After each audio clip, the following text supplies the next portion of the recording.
আর ওই জাতি তো সফলতা পাবেই না যেই জাতি নারীকে বানায় নেত্রী। ওই জাতি তো সফলতা পাবেই না, পেতেই পারে না যে তার মাথার উপরে, যে তার শাসককে, যে তার সমাজের অধিপতিকে, নেত্রীকে নারী বানায়। সে কখনো ওই জাতি সফলতা পেতে পারে না। এ কথা আল্লাহর নবী বলেছে। সাক্ষাৎ না করবে মানুষ অনেক দিন আগেই বলেছিল আমাদের সমাজ বেঁচে গেল, মানুষজন বেঁচে গেল, জালেমের হাত থেকে বেঁচে গেল। আমি সেদিনও বলেছিলাম শোনেন, মানুষ জালেমের হাত থেকে কিছুদিনের জন্য বেঁচে গেছে, এটা ঘটতে পারে। মুহাম্মদ সাল্লাল্লাহু আলাইহি সাল্লামের ভবিষ্যৎবাণী কোনোদিন মিথ্যা হতে পারে না। তিনি যা বলেছেন তা ঘটবেই।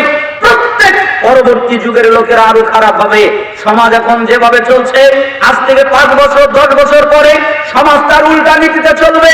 মানুষ এখন যেরকম কথা বলছে পারছে না, ঠিক সময় এরকমই করাবে, তারা আরো কথা বলতে পারবে না। এজন্য মাঝে মধ্যে গেলে আমরা দেখতে পাই যে অনেকেই এখনো সিংহাসন পায়নি, তাই মাহফিল হতে দেয় না। আপনাদের এলাকায় হয় কিনা জানা নেই, আমি তো বিভিন্ন জায়গায় ঘুরে বেরি, তা আমাকে দেখতে হয় অনেকেই 1 ঘন্টা 1.5 ঘন্টা পর্যন্ত আলোচনা হয়, কথা হয়, তো মাহফিল গুলো দখল এখনো মুক্ত হয় নাই। আবার পরিষ্কার ভাবে কথা বলা স্বাধীনতা আপনি পেয়েছেন। শোনেন, আমি বাশার বিন হায়াত আজকে কথা বলছি, আমার কথা রেকর্ড করা হচ্ছে, আমার কথা তদারকি করা হচ্ছে। এখন কেউ কিচ্ছু বলবে না, কিন্তু সময় এমন গড়িয়ে আসবে আমার প্রত্যেকটা কথার হিসাব চাইবে, আমার প্রত্যেকটি কথার হিসাব দিতে হবে। এটা আমি জানি, এটা আমি বুঝেই বলছি। বিপদ আমার উপরে আসবে। কেন তুমি সেদিন কথা বললে? ওদিন আমাদের হাতে ক্ষমতা ছিল না, তাই তোমরা কথা বলেছো। জুলুম হবেই। যত মানুষ লড়েছে, যত মানুষ দেখিয়েছে, যত ছেলেরা রাস্তায়, এবার তারা ধীরের মতো চলছে। একটা সময় আসবে তাদেরকে গোপনে হত্যা করবে, তাদেরকে গুম করবে, তাদেরকে সরিয়ে দেবে। এ কথা আল্লাহর নবী বলেছেন যে সময় খারাপ হবে, কখনো ভালো আসতে পারে না। আর ওই জাতি তো সফলতা পাবেই না যেই জাতি নারীকে বানায় নেত্রী। ওই জাতি তো সফলতা পাবেই না, পেতেই পারে না যে তার মাথার উপরে, যে তার শাসককে, যে তার সমাজের অধিপতিকে, নেত্রীকে নারী বানায়। সে কখনো ওই জাতি সফলতা পেতে পারে না। এ কথা আল্লাহর নবী বলেছে।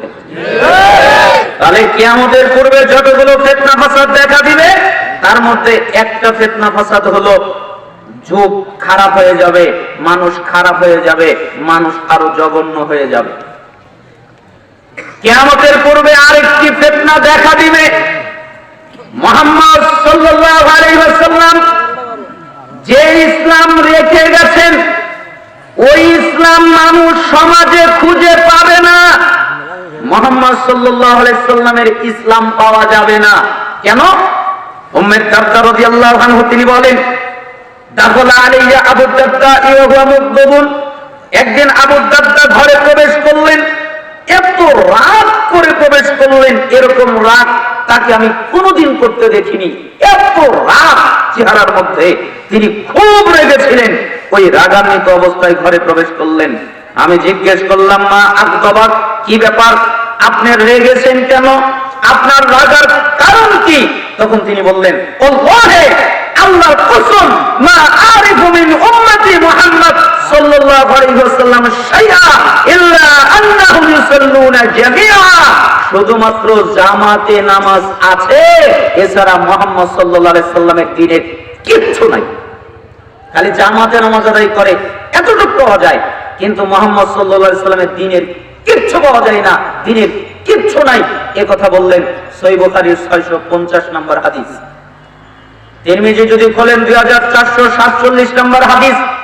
আনাস ইবনে মালিক রাদিয়াল্লাহু আনহু তিনি বলেন, মা আরাফু শাইআ মিম্মা কুননা আলাইহি আলা আহদি রাসূলিল্লাহ সাল্লাল্লাহু আলাইহি ওয়াসাল্লাম, যে মুহাম্মদ সাল্লাল্লাহু আলাইহি সাল্লামের সময়ে চর্চিত দ্বীনের কিছুই এখন আর সমাজে পাওয়া যাবে না। মুহাম্মদ সাল্লাল্লাহু আলাইহি সাল্লামের দ্বীনের সময়ের চর্চিত কিছু এখন আর সমাজে পাওয়া যাচ্ছে না। তখন একজন সাহাবী বলে উঠলেন, ফাকুলতু, একজন বললেন, আইনা সালাত, সালাত তো আছে, নামাজ তো আছে। আপনি যে বললেন দিনের কিছুই নাই, নামাজ তো বলা যাচ্ছে, মানুষ তো নামাজ আদায় করছে, মানুষ তো সালাত আদায় করছে।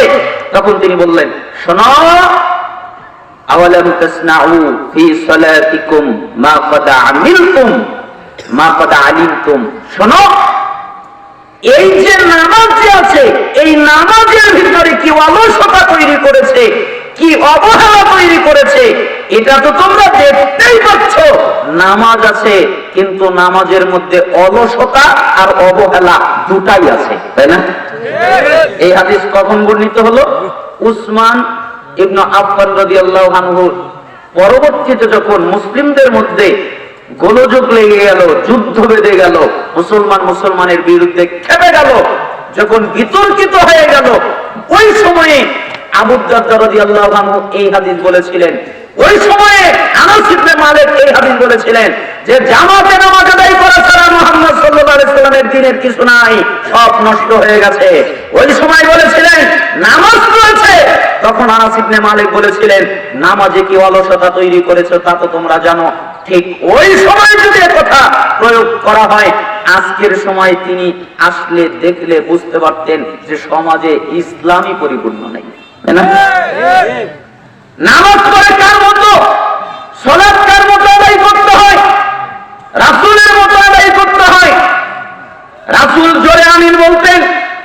এখন যদি কেউ জোরে আমিন বলে তাকে বলা হয় ফিতনাবাজ। রাসূল সাল্লাল্লাহু আলাইহি সাল্লাম বুকে হাত রাখতেন, তিনি রফুল ইয়াদাইন করতেন, তিনি সাহাবীদেরকে বলতেন পায়ে পায়ে কাঁধে কাঁধ মিলিয়ে দাঁড়াও। এখন যদি এটা করা হয়, কেউ করে, তাহলে তাদেরকে বলা হয় ফিতনাবাজ। এখন মানুষ মন্দির পাহারা দেয়। মন্দির পাহারা দেয় কেন? যে মন্দির কেউ ভাঙবে তাই। আর আহলে হাদিসের মসজিদ ব্রাহ্মণবাড়িয়ায় ভেঙে দেওয়া হয়, কত জায়গায় গুড়িয়ে দেওয়া হয়, কিন্তু মসজিদ কেউ পাহারা দেয় না। মসজিদ ভেঙে যাক, তাতে কোনো অসুবিধা নেই। মসজিদ জ্বলে যাক, তাতে কোনো অসুবিধা নেই। সুন্নাত মতো যারা আমল করবে তারা আজকে পরাজিত। যারা সুন্নাতের বাহিরে, ঠিক তারাই আজকে উপরে উঠে রয়েছে। আর সুন্নাত মতো যারা চলে তারা আমল করতে পারে না। তাদেরকে মার খেতে হয়, তাদেরকে সমাজ ছাড়তে হয়, তাদেরকে সমাজ থেকে বহিষ্কার করতে হয়। এ কথাই আল্লাহর নবীর সাহাবীরা বলেছেন, রাসূলের ইসলাম পাবে না। হজে যান, দেখবেন হজে গেলে আমরা মনে করি যে ভালো আমল দুইটা না তিনটা ভালো আমল আছে। কেন? যে যাকাতের মধ্যে বেশি বিদআত ঢোকে নাই, সিয়ামের মধ্যে বেশি বিদআত ঢোকে নাই, হজের মধ্যে বেশি বিদআত ঢোকে নাই, ঢুকেছে কালেমার মধ্যে, ঢুকেছে সালাতের মধ্যে। হজ যখন করতে যাবে তখন দেখবেন, আমি তো উমরায় গিয়েছিলাম আলহামদুলিল্লাহ, তো ওই সময় কিছু মানুষ আমাদের সাথে ছিল যারা বিভিন্ন কিছু নিয়ে গেছে, গম নিয়ে গেছে, চাল নিয়ে গেছে, আরো কত কিছু নিয়ে গেছে। আর ওইগুলো কাবা ঘরের সামনে যেই কবুতর আছে ওদেরকে খাওয়াচ্ছে। তা আমি একজনকে জিজ্ঞেসই করলাম, কি ব্যাপার, আপনি কবুতরকে এটা খাওয়াচ্ছেন কেন? একটা লোক দিয়ে দিয়েছে, কবুতরকে খাওয়ালে তার বাচ্চা হবে। তাহলে ওর উমরা আছে? কবুতরকে খাইয়ে বাচ্চা নিবে। একটা কাপড় নিয়ে গেছে। খুব আমার সাথে একজন লোক ছিল, বলল যে আমি হাজরে আসওয়াদের কাছে যাব। আমি বললাম দেখেন এখন খুব ভিড়, রমাদান মাস, খুব ভিড়। যখন করোনা পরবর্তী বছর যখন খুলে দেওয়া হয়, খুব ভিড়, একদম হজের মতো ভিড়। আমি বললাম দেখেন আপনি গেলে যে উঁচা উঁচা মানুষ আছে ওইখানে আপনাকে একবারে গলিয়ে ফেলবে, যাওয়ার দরকার নেই, আপনি দূর থেকে ইশারা করেন, হয়ে যাবে। তো উনি বললেন যে না আমি যাবই। আচ্ছা যান, ভালো, যাবেন যত যান, আপনার যদি ক্ষমতা থাকে যান। তো উনি চলে গেলেন। তো যখন উনি যাচ্ছিলেন তখন কি যেন বের করলেন। তা আমি ওই সময় আর তাকে বলতে পারলাম না, ভিড় তো। উনি চলে গেলেন, আর কি করলেন আমি তা বুঝলাম না। অনেকক্ষণ পরে তার সাথে যখন আবার দেখা হলো তখন আমি বললাম আচ্ছা আপনি কোমর থেকে কি যেন বের করলেন, বুঝলাম না তো। কয়েক কাপড় বের করেছি। কেন? কাবা ঘরের সাথে ঘষেছি। কেন ঘষেছে? ওইটা পেটে ঘষলে বাচ্চা হবে। দেখেছেন হজ এর উমরা। তো মুহাম্মদ সাল্লাল্লাহু আলাইহি সাল্লামের সত্যিকারের দিন, পরিপূর্ণ দিন পাওয়া কঠিন। রাজনীতিতেও ভেজাল ঢুকে গেছে, তাই না? মুহাম্মদ সাল্লাল্লাহু আলাইহি সাল্লামের রাজনীতি আছে? নাই। মুহাম্মদ সাল্লাল্লাহু আলাইহি সাল্লামের রাজনীতি উঠে গেছে, এখন গণতন্ত্র শুরু হয়েছে। আর ওটাও তো ঠিক মতো নাই, তাই না? সবগুলোর ভিতরে ভেজাল ঢুকে গেছে। এই জন্য মুহাম্মদ সাল্লাল্লাহু আলাইহি সাল্লাম বললেন, তাদের সাহাবীরা বললেন, মুহাম্মদ সাল্লাল্লাহু আলাইহি সাল্লাম যে ইসলাম রেখে গেছেন ওই ইসলাম পাওয়া যাবে না। তাই তো আমি মাঝে মধ্যে বলি, আমরা আহলুল হাদিস মানুষ, আমাদের আকীদা এমন আকীদা, আমাদের বিশ্বাস এমন বিশ্বাস, আমরা রাসূলের সুন্নাত এমন ভাবে আঁকড়ে ধরি, আমাদেরকে যদি কেউ ফাঁসির মঞ্চে উঠিয়ে দেয় আমরা বলবো ফাঁসির মঞ্চে উঠতে রাজি আছি, জোরে আমিন বলা বন্ধ করতে রাজি নেই। আপনি আমাদেরকে ফাঁসি দিয়ে দেন, কোনো অসুবিধা নেই। আপনি আমাদেরকে হত্যা করেন, কোনো অসুবিধা নেই। আপনি আমাদেরকে মেরে ফেলেন, কোনো অসুবিধা নেই। জোরে আমিন ছাড়তে পারছি না, রফলে দাইন ছাড়তে পারছি না, বুকে হাত পাতা ছাড়তে পারছি না, পায়ে পায়ে কাঁধে কাঁধ মিলানো ছাড়তে পারছি না, ইমামের পিছনে সূরা ফাতিহা পড়া ছাড়তে পারছি না, জানাজায় সূরা ফাতিহা পড়া ছাড়তে পারছি না, এগুলো করতে পারছি না। কেন? এটা রাসূলের সুন্নাত। আমরা আমাদের জীবনের চাইতে রাসূলের সুন্নাতকে বেশি ভালোবাসি, তাই আমরা আহলে হাদিস। আমাকে অনেকে বলে ছোট ছোট আমলের কথা বলি আর কি হবে, তা আমি তাকে বলি, আমি এই বাশার বিন হায়াত আকীদা কি চিনত না, আকীদা বুঝতো না। আল্লাহ সর্বত্র বিরাজমান, মুহাম্মদ সাল্লাল্লাহু আলাইহি সাল্লাম নূরের তৈরি, এই তো আকীদা ছিল। বুঝতাম না যে আল্লাহ সর্বত্র বিরাজমান বলা যায় না, মুহাম্মদ সাল্লাল্লাহু আলাইহি সাল্লাম নূরের তৈরি এটাও বলা যায় না, বুঝতাম না। আমি বুঝলাম কখন? যখন আমাকে দাওয়াত দেওয়া হলো আপনার সালাত হচ্ছে না। কেন?